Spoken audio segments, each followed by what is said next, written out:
안녕하세요, 저스티스입니다. 이번 시간에는 티무르 제국에 대한 이야기를 할 차례인데요. 티무르 제국에 대해서 이미 2번이나 다뤘기 때문에 이번 시간에는 티무르 제국의 수도였던 사마르칸트의 역사에 대해서 간략히 알아보고자 합니다. 먼저 사마르칸트인지 사마르칸드인지 어떤 발음이 정확한지 몰라서 챗 GPT에게 물어봤습니다. 그랬더니 GPT가 사마르칸까지만 발음하고 마지막 발음은 들릴 듯 말 듯하게 발음하라고 알려줍니다. 사마르칸드, 이렇게 말이죠. 우즈베크어이고요. 러시아어의 영향을 받아서 트 발음에 가깝게 발음하기도 합니다. 제가 중앙아시아 관련해서 여러 책을 읽어봤는데 우리나라에서는 혼용해서 쓰고 있는 실정입니다. 이번 시간에는 집구석 사마르칸트 여행을 떠나보도록 하겠습니다.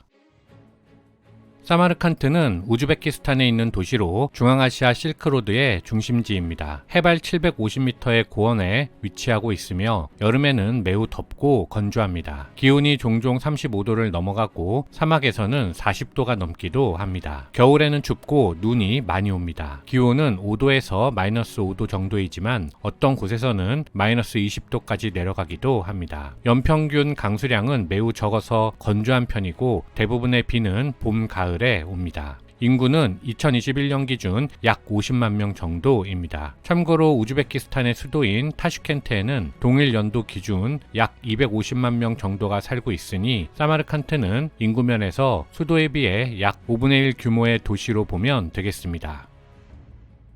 사마르칸트에 처음 인간이 살기 시작한 시기는 대략 기원전 7세기부터로 추정됩니다. 스키타이 민족이 기원해서 기원전 7세기 초에 카프카스 산맥 쪽으로 이동하기 전 원주지가 바로 사마르칸트 북쪽의 초원지대입니다. 이 시기 초원 문화를 안드로노보 문화라고 하는데요. 따라서 스키타이가 역사에 등장해서 슬슬 활동을 시작하는 청동기 시대에 사마르칸트에도 사람들이 활동하고 있었다, 이렇게 생각하시면 되겠습니다. 다만 사마르칸트에서 안드로노보 문화의 유적이 발견되지는 않았기 때문에 당시에 사마르칸트에 살던 사람들이 스키타이인이라고 바로 이야기하기에는 무리가 있습니다. 그래도 스키타이인의 기상을 봤을 때 서쪽으로만 이동했을 것 같지는 않고 남쪽으로도 이동했을 것으로 본다면 사마르칸트도 스키타이인의 영향을 받았을 가능성이 높다고 추정해 볼 수 있겠습니다.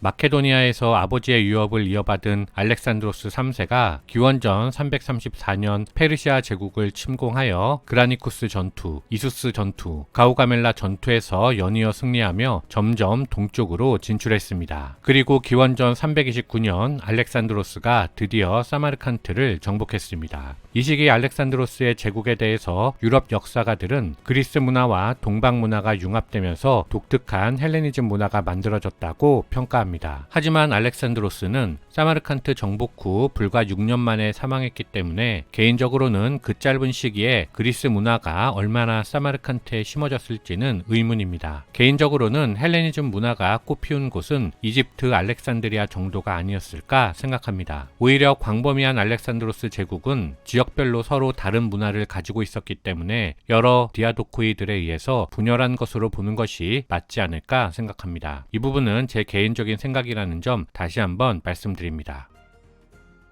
사마르칸트는 유럽과 아시아를 연결하는 길목에 자리 잡고 중개무역으로 큰 부를 창출할 수 있는 장점이 있는 도시입니다. 따라서 고대부터 많은 상인들이 오가며 서로 다른 문화가 공존하고 발전했지만 그런 이유로 수많은 민족의 정복 대상이 된 도시이기도 합니다. 알렉산드로스 이후 사마르칸트는 쿠시안 제국, 파르티아, 사산조 페르시아, 에프탈훈, 돌궐 등 다양한 국가들의 지배하에 놓였습니다. 하지만 이슬람이 창교되고 7세기 후반 우마이야 왕조가 동쪽 진출을 시작하면서 712년에 사마르칸트가 우마이야 왕조에 의해 정복되었습니다. 이어서 우마이야 왕조가 무너지고 750년에 아바스 왕조가 등장하여 이드메의 당나라와 탈라스 전투를 치르는 것인데요. 이 전투에서 아바스 왕조가 승리하면서 사마르칸트를 비롯한 중앙아시아 일대가 이슬람화 되었습니다. 이때 당나라의 제지 기술자들이 몽땅 사마르칸트로 끌려가서 종이 제작법을 이슬람에 전파하였습니다. 따라서 만들어진 종이가 바로 사마르칸트지입니다. 하지만 아바스 왕조의 영역도 워낙 광범위했기 때문에 시간이 가면서 지방 세력이 등장할 수밖에 없었습니다. 그 결과 9에서 10세기에는 사만조, 10세기 후반에는 카라한조, 11세기 중반부터는 셀주크 제국, 12세기부터는 화레즘 제국, 13세기부터는 몽골 제국이 사마르칸트를 지배하게 됩니다. 그렇다고 아바스 왕조가 멸망한 것은 아니고 단지 동네 북신세가 되어서 바그다드에서 명목상 종교 지도자로서 칼리프직만 유지하고 있었습니다. 실질적인 세속 권력은 모두 술탄에게 넘어갔지요. 아바스 왕조가 사마르칸트를 지켜낼 수 없었던 이유입니다.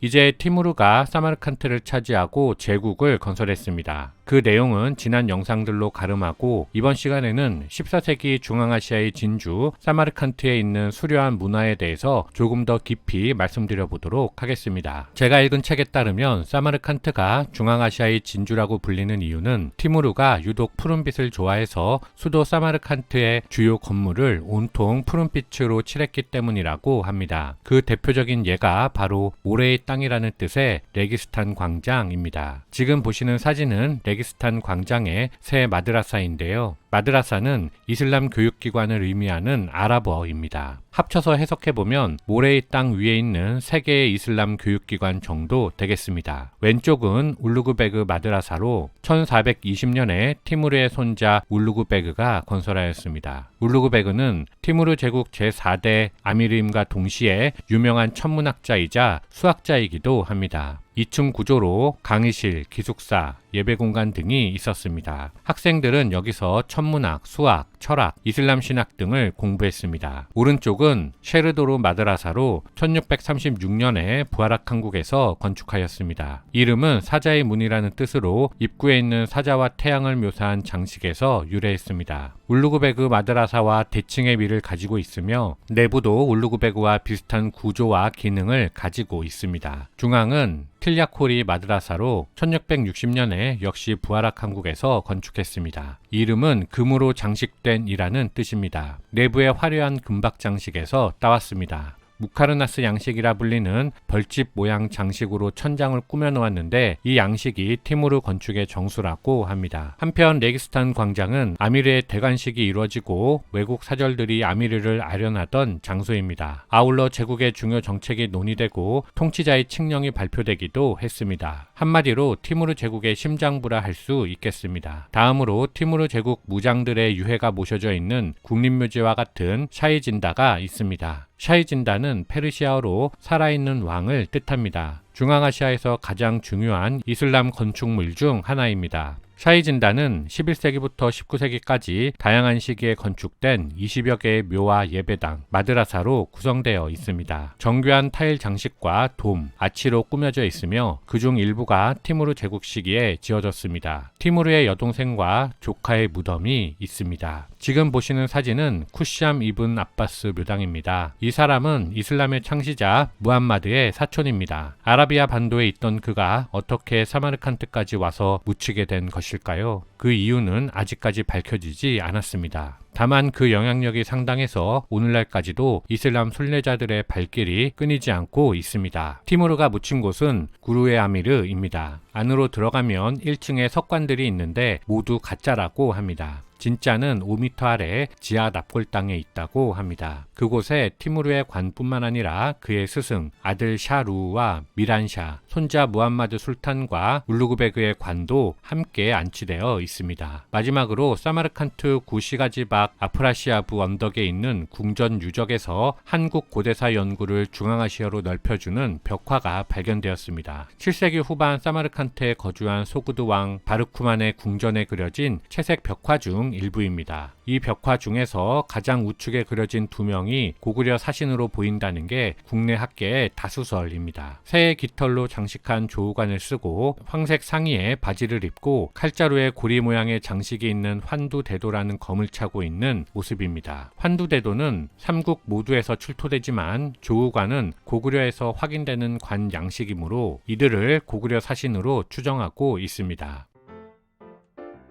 티무르 제국이 무너진 후에 16세기에는 우즈베크족의 샤이바니 왕조가 사마르칸트를 지배했습니다. 17에서 18세기 중엽까지는 부하락汗국이 지배했으며 18세기 후반부터 19세기 초까지는 페르시아의 카자르 왕조가 차지했습니다. 19세기 후반부터 20세기는 러시아 제국과 소련이 지배한 시기입니다. 그러다가 1991년 소련이 붕괴되자 우즈베키스탄은 비로소 독립하여 현재에 이르고 있습니다. 이상 마치겠습니다. 감사합니다.